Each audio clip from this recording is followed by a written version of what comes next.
Hello? Hello? Sorry, excuse me. Hello? No hotel. Can I come in? No, no hotel. I know it's not a hotel. Please, can I come in? I'm lost. Mày muốn đi gì? I don't understand. What you want? I've been walking in the forest for hours. I've lost the path. I don't know where I am. Please, I don't have anywhere else to go. Muốn gì? Water. Just please, I'm very thirsty. Just a little bit. Okay. Is it okay? You come in. Thank you. You sit down. Thank you. I'm sorry to intrude. I don't know what else to do. I've been walking for hours and it's so hot. Okay, don't worry. You come my country. I look after you. Thank you so much. This is heavy. Very heavy. Yeah, too heavy. Này, uống đi. My shoulders. Yeah, thank you. Why you not go with your friend? I don't have friends. I'm a storyteller. It means I go from village to village and I learn stories and I tell stories. Oh. I do this alone. I don't do it with friends. Câu chuyện. You know a Vietnamese story? Yeah, I know one. You know? One. I know one Vietnamese story. Very Yeah. good, very good. I just learnt it. It's new for me. What are you making? We make the cake. You know, today is Chinese New Year, but it's same for Vietnam. Called Tết. Tet. Tết. And these are for Tet. This one for Tết. So we make the cake and we pray to ancestor to say thank you for good luck to me and my children. And, Your children? This is my children. Hi. Oh, what a big family. When we finish pray, we take all the food, put in the middle, and we have a big party, eat together. You come eat with me. Please, thank you. Yes. Okay, you eat with my family. I would be honoured to eat with But your family. you Thank have to do one thing for me. What's that? I cook the dinner. You tell my children story. Do they want to hear a story? Yes. Okay, I would be very happy to tell a story. I can tell that Vietnamese story I was talking about. Okay. But I need help for this story. Yeah? It's people who can draw pictures. Everyone can draw pictures. Great. Okay, I need your help for drawing pictures a bit later in the story. And there's also a big storm. I need some sound effects, some thunder. Well, this will be practice that now. Some wind. Very good, but not now, Only when. I'm just gonna move this heavy bag and tell the story of this village. It's a village very like the village that we're in now, actually, very like your village. Surrounded by green mountains covered in jungle, with mist curling through the jungle, and it's very, very hot, very humid. There's monkeys in the trees, there's birds in the sky, there's rice growing in the fields. It's a beautiful place. A village called Lang Van. Now, if you went to this village, you would think that the people who lived there would be the happiest people in the world. But they weren't. They were very sad, and I'll tell you why. Because that village was owned, it was controlled by a very cruel man. A man called the Master.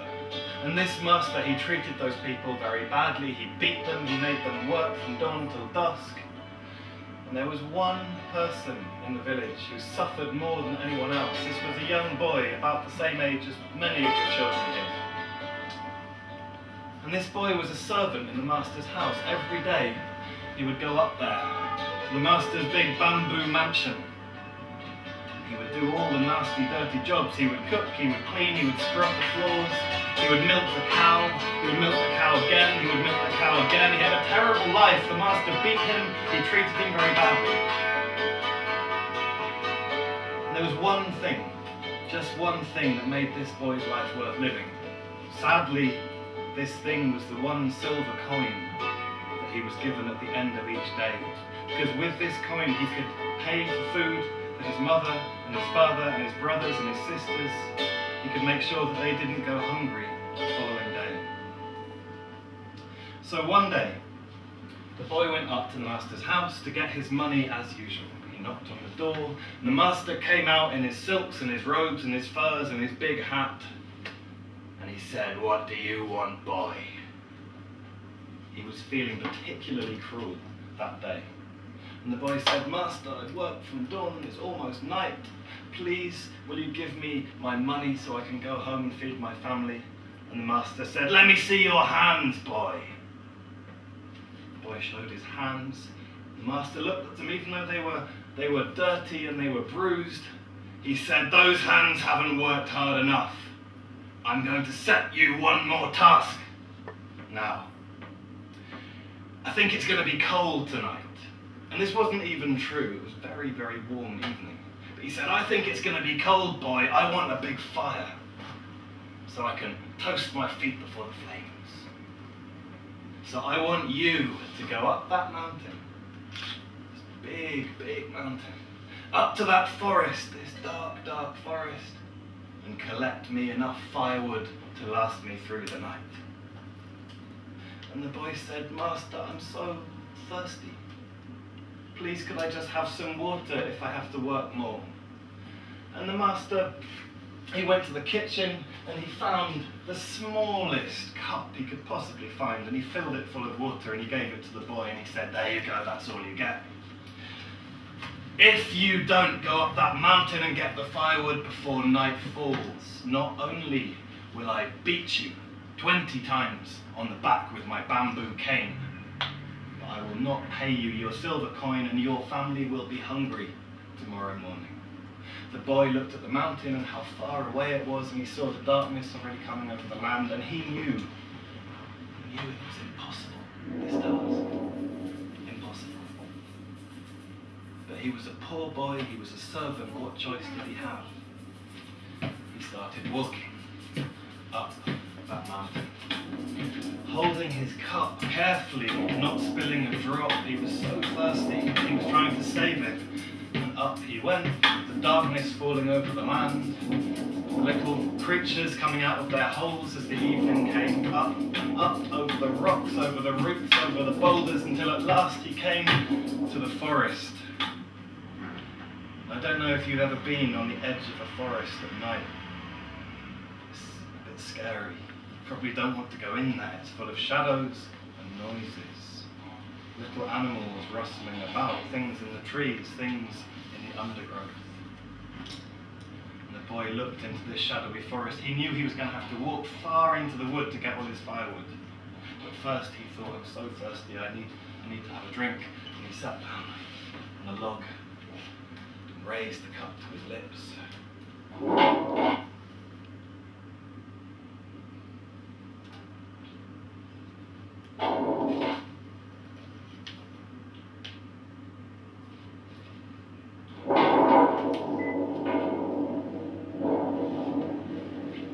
Something was coming through the trees. A ragged, bony, haggard, old woman. Chào con. "Hello, child," she said. Bà tắt nước quá cho bà uống tí hấp nước được không? "I'm so thirsty," she said. "Can I have your water?" And the boy thought about how thirsty he was, how desperately thirsty. And then he saw how old the woman was and how much she needed it. And reluctantly he gave her the cup. Cháu tốt quá, cảm ơn cháu nhiều. "Thank you, child," she said. "Thank you, child." And off she went into the trees.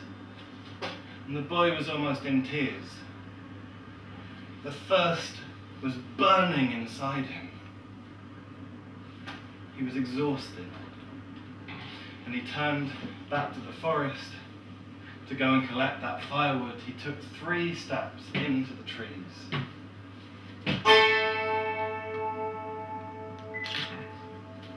There was golden light pouring through the forest.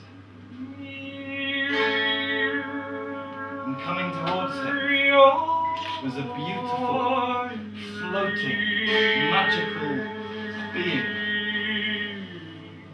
Chào con. Hello, child, she said. Cô là cô tiên ở dưới làng này. I am the fairy of this forest, she said. Cháu là một người tốt, cho một bà già hấp nước thì cô tiên sẽ cho một quả cho cháu. She said, you have a good heart. You helped that old woman when she was thirsty. You gave her your water. And now I'm going to give you a reward, a present. Đây một cây bút thẳm. A magical stick. Cháu muốn cái gì, cháu vẽ ra sẽ thấy. Whatever you draw with this stick will come true, will become real. Chào con. The golden light faded away. The fairy vanished, and the boy was left alone with this stick. It looked like an ordinary stick, one you might find on a tree or lying on the ground. It looked like a piece of the master's firewood. It didn't look very special, but he thought, what if it were true? What if I could draw whatever I wanted and it would appear? And he thought about what he really, really wanted, what he needed at that moment. Can you guess what that was? Yes, it was water. He really needed water so desperately. So he started, it's very hard to draw water. It doesn't have any sort of shape. So he started to draw the shape of a bottle in the air.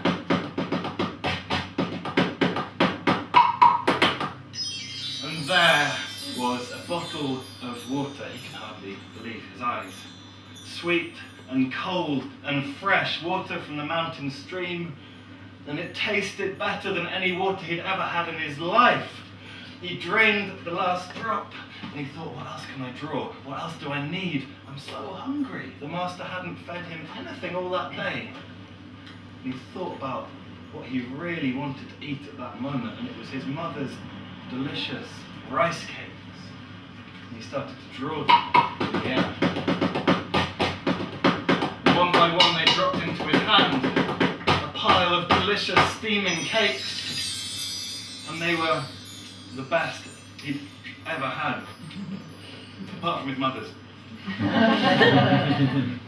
And when his belly was full and he'd had enough water, with great happiness in his heart, a feeling of strength inside him, he started walking back down the mountain, back to the master's house. What do you want, boy? Said the master. I thought I told you to go up there to the mountain and get me my firewood. And the boy said, Master, here is your wood. And beside him was a pile of firewood as high as this bookshelf here. The master stared in absolute astonishment. That's impossible, he said. You've only been gone about an hour. You couldn't have got all up there to the mountain and all the way back with that pile of wood in that time. What trickery is this, boy? What have you done? What tricks are you playing? And the boy said, Master, up there in the forest, I did a good deed. You probably wouldn't know what that is. A good deed for an old woman who needed my help. And for this I was rewarded by the fairy of the forest. She gave me this. That's just an old stick, said the master. It's a magical stick, said the boy. Using this, I can draw whatever I want, and it becomes real. I can draw water, I can draw rice cakes, I can draw firewood.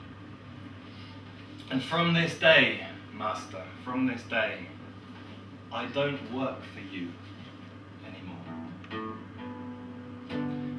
And the boy walked down to the village with his stick, and he started to draw all the things that the poor people of the village needed. He drew food for his family. He drew a new house for his family. And then he started thinking of other things. What else do people want? If someone wanted a fine hat, he could draw a fine hat. If they wanted a new pair of trousers, or a puppy, or a kitten, or a flying cart, he could draw all these things. And now it's time for you to use your magic sticks and draw the things that you would like to see appear in the world.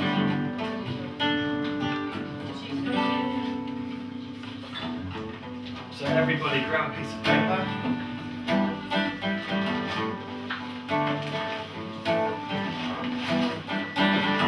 And think of what the people of that village needed. Who had such a hard life. What would you need? You draw that for us.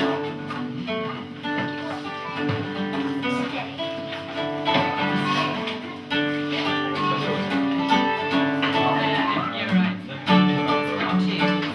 The villages had so many carrots. And these are pink carrots. Pink carrots. Yeah, they were all eating pink and purple carrots. Monkeys were swinging on the The sun was going down over a beautiful day, the happiest day they'd ever known. There was a speedor.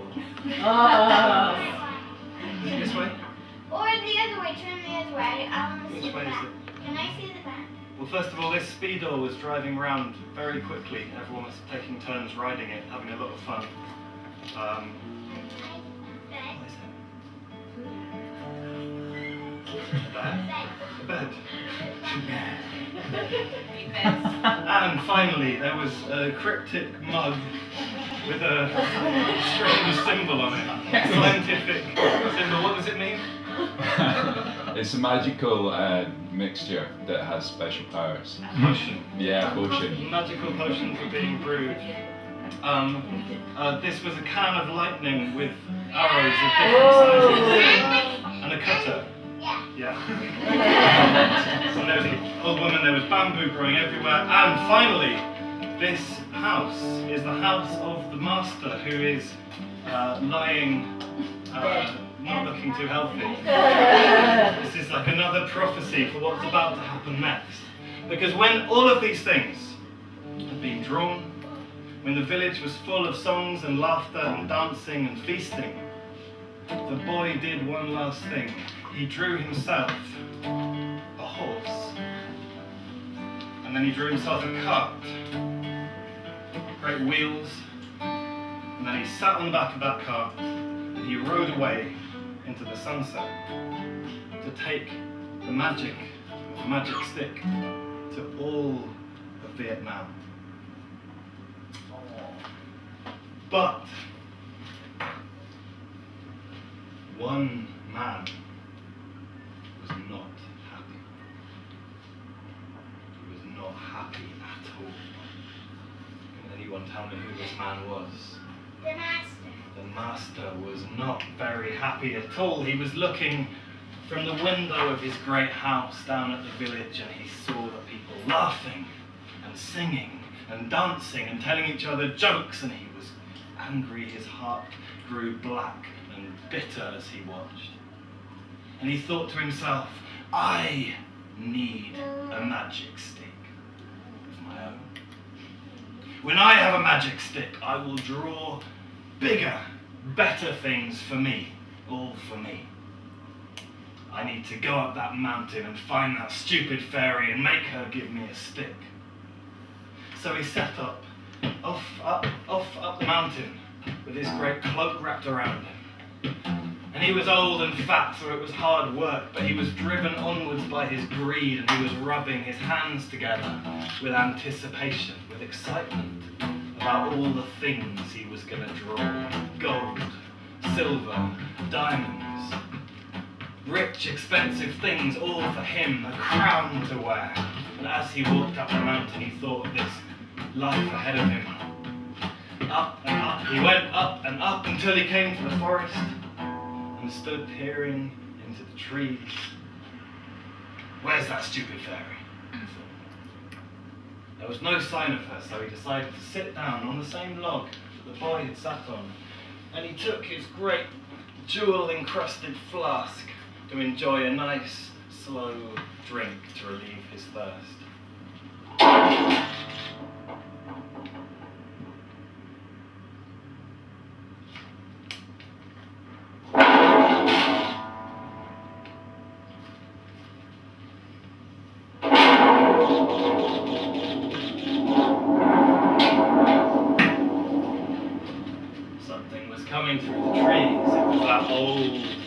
moany, raggedy woman.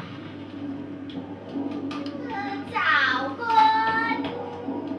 Hello, sir, she said. And the master said, what do you want, you old hag? Bà cắt nước quá cho bà uống tí hớp nước được không? I'm thirsty, she said. I want some of your water. Thirsty, are you? Said the master. Well, that's your problem, isn't it? You should have got some water before you left your hovel. You can't have mine. This is my flask, and it's my water. All mine, all mine. Ơi, sao khổ Get back to quá. your village, get back to your shack, you old witch. And when she was gone, he took his water, and with a feeling of great power and great satisfaction, he drank every last drop and waited, happy with himself, for the fairy to come. And he waited, and he waited, and he waited. No golden light came through the trees. No fairy appeared for him. And after hours and hours there in the dark forest, feeling angrier and more bitter than ever, he wrapped his cloak around him. Stupid fairy, he said. He spat into the trees and he walked back down the mountain with nothing, with no magic stick, back towards his house. But as he walked, the sky filled with black clouds. As he walked, rain started to fall. As he walked, the wind started to pick up.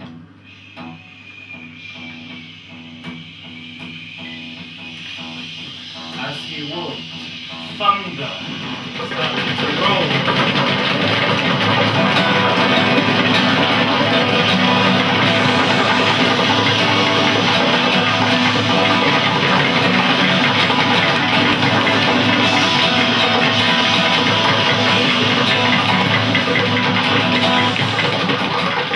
And the wind whistled, and the leaves flew around in the sky. Rocks started to roll down the mountainside. To get to his house, the monster had to cross the river over the long wooden bridge. And when he got about halfway over this bridge, something happened. The river started to rise. The water started to churn and twist and tumble and bubble and foam and boil and grow more and more wild, more and more restless as he stood on that bridge, and it got higher and it got higher with the wind. And the thunder, until a great wave came into the bridge.